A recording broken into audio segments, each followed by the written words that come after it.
یہ ہم سب کی خوش نصیبی ہے اور ہمارے لیے بڑا اعزاز ہے کہ زندگی کی مصروفیات سے علیحدہ ہو کر کچھ وقت ایک دن اور سب کے ساتھ مل کر ہم خداوند کے گھر میں جمع ہوں، اس کے دیدار کے طالب ہوں، اس بزرگ حی القیوم خدا کی عبادت کریں، اس کی شکر گزاری کریں، اس کی حمد کے گیت گائیں، اس کے بڑے کاموں کا چرچا کریں اور اس کی آواز کے شنوا ہوں۔ میرے اور آپ کے روحانی طور پر زندہ رہنے، صحت مند رہنے اور مضبوط رہنے کا راز اسی بات میں ہے کہ ہم خدا کے کلام کے، جس کے بارے میں لکھا ہے خالص روحانی دودھ کے نوزائیدہ بچے کی مانند اس کے کیا رہو؟ طالب رہو۔ تو میرے لیے اور آپ کے لیے یہ خالص روحانی دودھ ہے، جس طرح سے ایک شیرخوار کے لیے دودھ اس کی نشو و نما کے لیے، اس کے زندہ رہنے کے لیے اہم ہے، ضروری ہے، اس کی زندگی کا، اس کی صحت کا دار و مدار اس پر ہے، اسی طرح سے بہنوں اور بھائیوں میری اور آپ کی روحانی زندگی کا، اس کی صحت کا، اس کی توانائی کا دار و مدار خدا کے کلام پر ہے۔ تو ہمارے لیے یہ کس قدر خوشی اور شکر گزاری کی بات ہے کہ ہم خدا کا کلام سننے، سیکھنے کے لیے اس کی بارگاہوں میں جمع ہوئے ہیں۔ اور مبارک وہ لوگ ہیں جن سے خدا کلام کرتا ہے، مبارک وہ لوگ ہیں جنہیں خداوند کی آواز سننے کا شرف ملتا ہے۔ ایک دن خداوند یسوع مسیح کسی گھر میں دعوت پر بلائے گئے تو ایک بہن تو بڑے کاموں میں مصروف ہو گئی اور ایک بیٹھ کر مسیح کے قدموں میں اس کا کلام سننے لگی۔ جو کاموں میں مصروف تھی وہ جب خدمت کرتے کرتے گھبرا گئی تو مسیح کے پاس آ کر شکوہ کرنے لگی، گلہ کرنے لگی اور آ کر کہنے لگی خداوند کیا تجھے خیال نہیں؟ کس بات کا خیال نہیں؟ خیال یہ نہیں کہ میری بہن نے مجھے کام کرنے کے لیے اکیلا چھوڑ دیا ہے۔ تو توقع اس کی یہ تھی کہ مسیح اس کو کہے گا کہ جا کر یہی انصاف ہے، لیکن اس کی توقع کے برعکس مسیح نے کہا مرتھا مرتھا تو بہت سی چیزوں کی فکر و تردد میں ہے، لیکن میں تجھ سے کہتا ہوں ایک چیز ضرور ہے، اور وہ کیا ہے؟ مریم نے وہ اچھا حصہ چن لیا ہے جو اس سے ہرگز چھینا نہ جائے۔ تو یہ وہ اچھا حصہ ہے جو ہم سے چھینا۔ آئیے خدا کے کلام کو کھولیے، عبرانیوں کا خط، اس کا 12واں باب،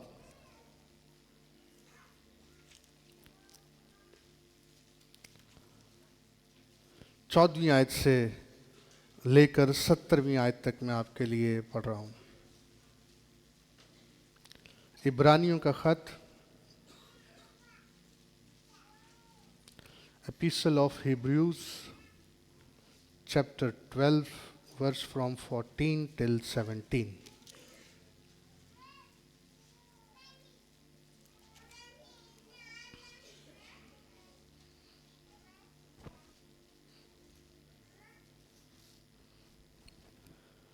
صفحہ نمبر میرے پاس 221 ہے۔